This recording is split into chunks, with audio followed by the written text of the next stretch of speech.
Well, now Iran, because it controls, it's more powerful. It's not weaker.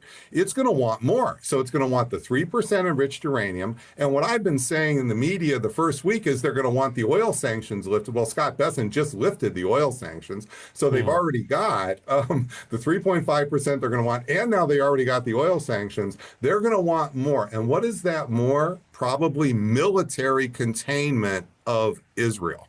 Look, on the one hand, the president and the administration said that we had, quote, obliterated the nuclear capability and the facilities in Iran.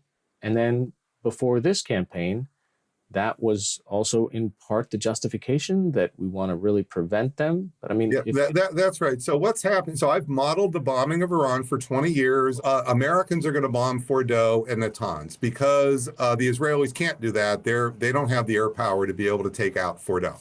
So we are going to take out Fordow. And when we do, we disable the industrial facility, but we don't get the nuclear material. And on top of that, the IAEA is never brought back in. Iran's not going to just open this back up to on-site inspection, give it up, and so forth. They're angry.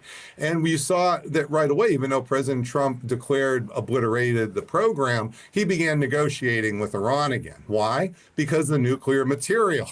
So my analysis was always then about a year later, you would panic. That dispersed material, you'd never really know if it was being fashioned into a nuclear weapon or a radiological bomb. So you would do regime change. Bombing for regime change was always stage two.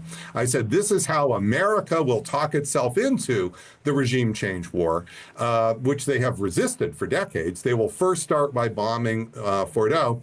And that's exactly what happened. And that's why I could publish the stages of the escalation that we're going through days before we did the bombing on February 28th. That's why I was confident what the target set would be. Confident of this because this was always the stages you would go through once you knocked out Fordow in June. You knocked out the facility, not the enriched uranium, and it's always about the enriched uranium.